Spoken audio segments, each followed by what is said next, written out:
Welcome to another fun-filled episode of Auburn Online's podcast, TigerBytes. Today we have with us Franz Lohrke, who's been a friend of mine since 1993. How about that? Franz has been extensively involved in online offerings at Auburn, and so we actually co-developed a course on franchising, which we'll talk about. So thanks for being here. Thank you for having me. Appreciate Glad you. to be here. So your background's pretty interesting. One part is that you worked at Epcot selling popsicles. Making hamburgers. How old were you at the time? 16. 16? 18, 20, yeah. Probably great from a social perspective. I would Fantastic. think. The college program was really a good thing. I made a lot of friends through that. Mm-hmm.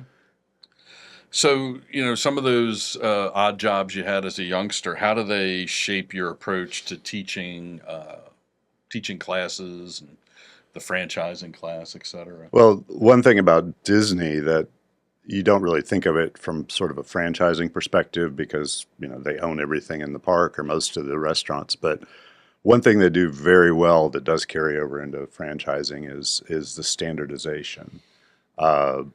If you worked one fast food restaurant, you could work at just about any other ones. I worked at all the ones that they have in what used to be called the Future World area of Epcot, and it was hamburgers and fries, or it was fried chicken and fries, and the process was extremely standardized. So it was very easy to rotate among the restaurants, and the quality was really good. I mean, you don't think of hamburgers and French fries as being, upmarket, and they're not, but Disney does those kind of things very well. And so the attention to quality was really important as well. I would think branding would be another parallel between Disney and what franchises try to do. Can't tell you how many Mickey Mouse bars I've sold in my life. Those, in multiple languages, actually. That's interesting. What do you think makes franchising a uniquely compelling subject for online education? And what sort of challenges do you think we faced in taking a course that had been taught in person and moving it to a virtual format? Well, the virtual format, I think, has worked really well because it's, one of the major advantages to the online is, I've had students take it out from all over the country. Right. You don't have to be in Auburn to take it. A lot of them are, which is helpful for some of the assignments and the group project and so forth. But franchising is a lot of concepts and some theory, principal agency and things like that. And those kind of things work really well online because you can learn at your own pace. You can go back, you can rewind, you can watch the video again if you didn't quite get the concept. But it's vocabulary, there's a lot of that in there and those concepts. And so the online format, I think, works really well, especially if you're a motivated student, because you can do it at your own pace. You can do it on your own time. You don't have to be in class from 12:30 to 1:45 or something like that.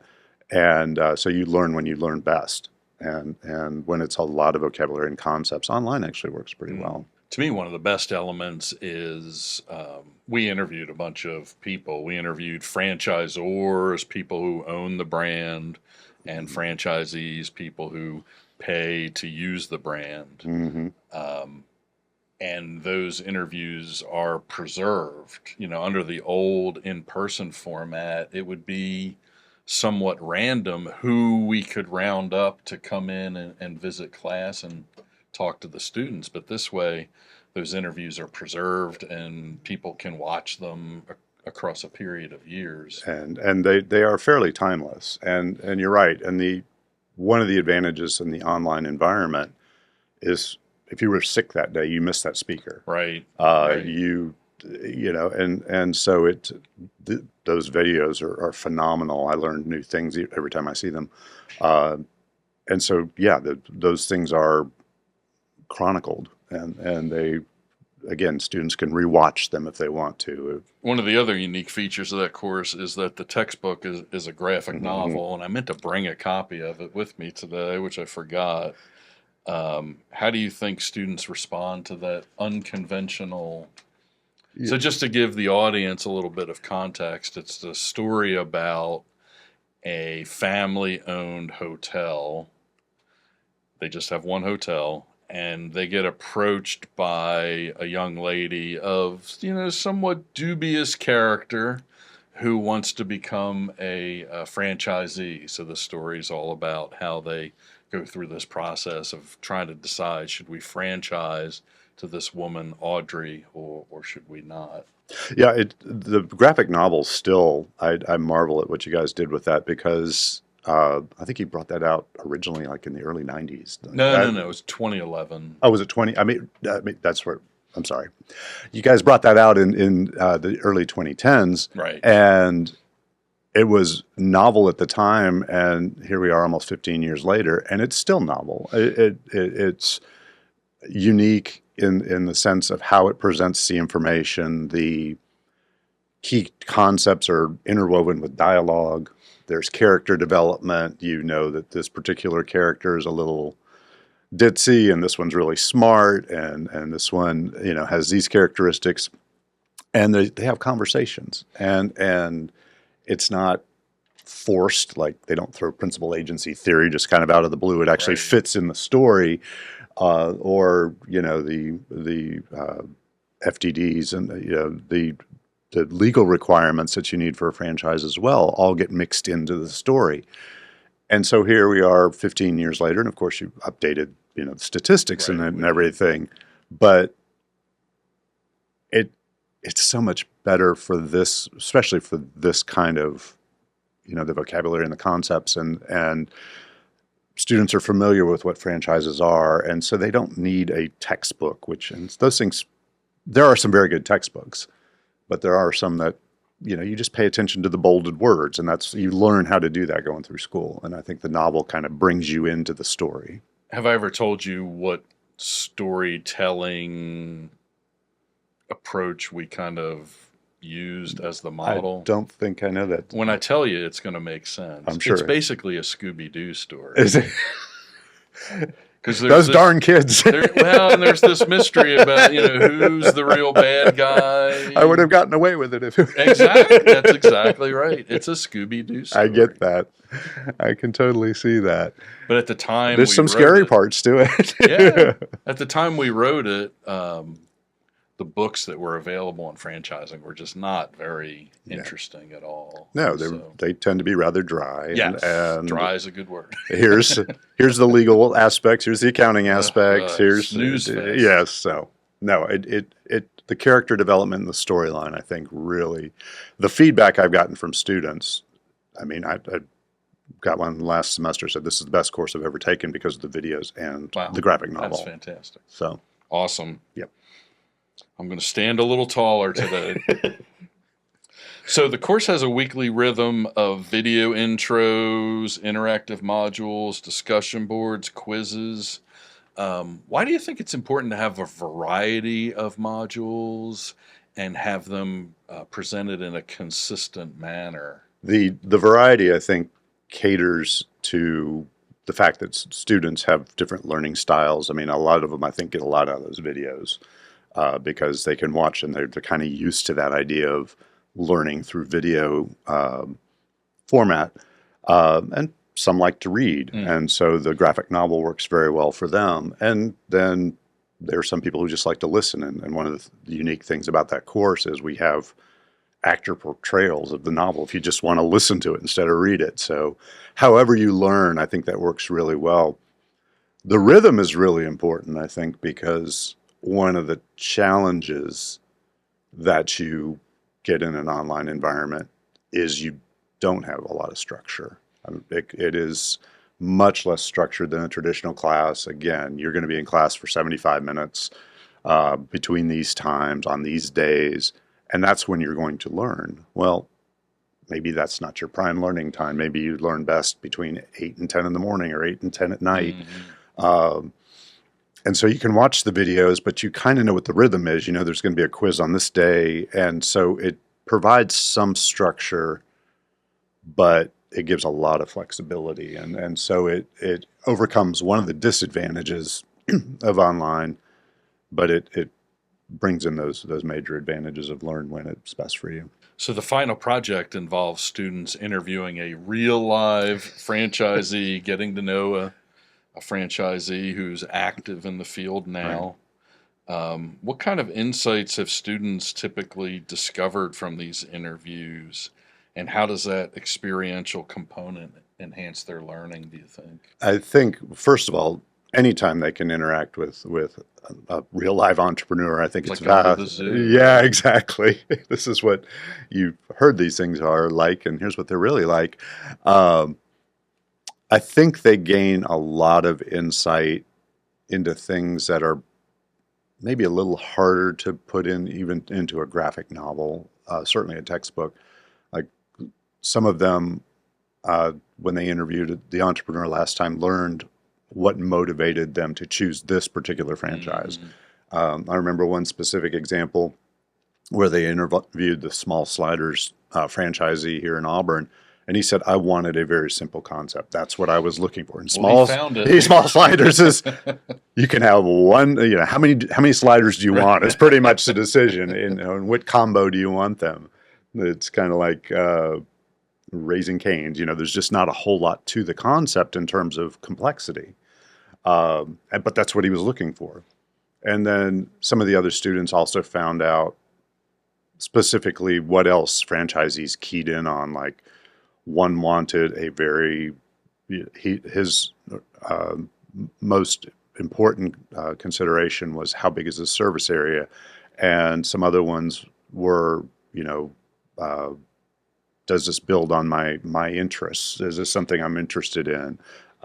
Melissa Tesh, for example, she was a great photographer, and so she built her franchise around. So this is Spoiled Rotten Photography. Yeah, we should give them a shout out. Based in Huntsville, founded by an Auburn alumna named Melissa Tash, and she's got 30-some, I think, franchises now. Yeah, and she started from her interest in photography, and she found a market for, school photography, which has been around forever. But could have used some improvements, and she found a way to do that. At least sometimes I think they get more of a sense of the emotional challenges involved. Like, exactly. Dear Lord, am I going to meet my payroll this week? That, I think you're spot on that. I think they find out, again, we cover these in the class, but to hear somebody talk about the legal issues that they had to go through. One student said, "What kind of guarantees did the franchisor give you?" I was like, "None." So let's talk a little bit about AI in that course and your philosophy in general. Now, we don't allow students to use things like ChatGPT for the discussion boards, although admittedly that's hard to police. What role do you think AI should play, if any, in entrepreneurship education, especially in online environments? It is tough to police, and it's it's a very fine line.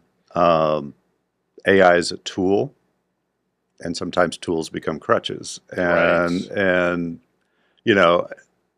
I would never tell a carpenter, "Don't use a nail gun, use a hammer." Right. Nail gun, you're going to be much more efficient. You're going to get it done. You wouldn't tell an accountant, "Hey, use a slide rule." Yeah, or don't use a spreadsheet. They're tools. They're tools that you can actually use to enhance your learning. You can ask AI questions and learn from that. That's probably an underutilized use of AI. The problem becomes when you let AI start doing your writing for you. Your writing skills either don't develop or they get worse. Right. And writing skills are important. They're soft skills. Your communication skills are very critical. People recruit on that. And so worst case, you come in, you let AI write all your papers for you. You learn when you write. You'll leave the university not knowing any more than when you came in, and all you've done is spend a lot of money to get a piece of paper, and Right. it's worthless. And people are figuring that out. And at the same time, you're going to need to use AI when you go out in the workforce. You know, and it has a lot of really good uses. It can filter through a lot of information and kind of cut down. But again, if you use it as a tool, it's valuable. If you use it as a crutch, then you're hurting yourself. So one of the big news items in terms of our entrepreneurship program in recent times is that the program was ranked for the first time by the Princeton Review, ranked number 47, I believe. 47, and within the SEC, Number we were 2 and number 1 in the state. Right. And yeah, and if you just narrow it down to public universities, we were actually in the top 25. Gotcha. If you could talk a little bit about how that came about, and also specifically what sort of role you think online learning has played in helping us reach that accolade. Well, the online learning has been crucial, and we actually have some other classes, like we teach our intro to entrepreneurship online in the summer and so forth. So what that does is it opens the door to more people. You know, you're not going to stay the summer, but you really want to take this course. It's available to you, the intro course, and then our course, of course, is always available in fall, spring. But it opens the door to more people, and so that makes the entrepreneurship minor more accessible to more people. And how many students you have in your program is one of the criteria that they use for ranking. There's some other ones, and those are things that we've done very well. How many of your students have gone out and started a business, raised money? You know, we have the coursework side of things, and then we have what we'd call the co-curricular part of it, like business plan competitions, idea jams. Right. Those kinds of things get students to actually build their idea, and then they get a little bit of funding, and so they keep going with it. And so those are key criteria, and we have those as a key part of the program too, and those have really expanded over time. And we've expanded it out across the campus. 5 years ago, you had to be a management major in the College of Business to take entrepreneurship, to take the minor, to put that as part of your program. Then we expanded it to the entire business school. Now we've expanded it to COSAM. We're talking with engineering about integrating the programs closer. We have people in consumer design who have courses they can take as part of the minor now. So the growth of the program, we're now over 300 students in the program. Minors. And we started at 120 5 years ago. 100, somewhere in that neighborhood. So the growth of the program, the fact that we can reach more students, we've sort of embraced the online idea. There are some things you can teach very well online, and I think franchising is one of those. Mm-hmm. Before we go, it's probably worth talking a little bit about your digital entrepreneurship class, because I think that's a unique thing that we have here at Auburn. We finally got that. It was a topics class for a current issues class for a long time. But yes, if you're interested in things like blockchain, 3D printing, virtual reality, all these technologies that are both entrepreneurial and enable entrepreneurship. One of my research areas that I like to focus on, and teaching areas too, is how have digital technologies made it easier to launch a business? Well, now you can fundraise online. You don't have to go through the traditional sources. You can build a brand name on social media. You don't have to spend, hundreds of thousands of dollars on advertising like the traditional model. A lot of it is lowering barriers to entry. The barriers to entry have gone way down. Now that means there are more people that can do it, right. So that increases competition as well. But there are so many interesting topics, related to digital technologies. Is there anything else you want to mention before we go? This has been fun. Your idea to move this online a few years ago, I think, was a franchising. The franchising one was a phenomenal idea. We did this, or you did this primarily of your own volition. This was not, caused by the pandemic or anything like that. We did it actually before that. We were very glad Right. during that time. But what that did was this was a built for online course, and there are, I've got a certification in online teaching, and one of the things that they try very hard to get you to do, and I think we've succeeded with this class, when they teach you, you go through the certification courses for this, is you can't just take what you do in the classroom and add video, Right, and add an online quiz. And you have to develop the course with an eye towards this is going to be in an online environment. How does that change things? What structure do we have to put in, but what can we leave flexible? Those are really critical, and I think it's been the success of this course has been very telling. It books out every semester. We have a wait list for it. Yeah. It's people like the online format, and I think they like the topic a lot. I think they get a lot out of it. So I was at an event, and Dylan Cardwell was there, and so I just, me, I talk to people randomly. So I went up and introduced myself. He's like, "Oh, I know who you are." I said, "What do you mean?" He's like, "Yeah, I took your franchising class under Dr. Lohrke, so I saw you in all kinds of videos." Yeah, yeah, we split time on those videos. So right. Well, we're just about out of time. Franz, thanks for being here. It's always a pleasure to talk, and appreciate all of your insights about online learning and the franchising class in particular. Thanks for the opportunity. It's always a pleasure. Thank you for joining us for this episode of TigerBytes. We hope you enjoyed the conversation and gained some valuable insights. Please like, subscribe, and share this podcast with your friends and colleagues. You can find us on all major platforms, and keep learning, keep growing, and we'll see you next time on TigerBytes.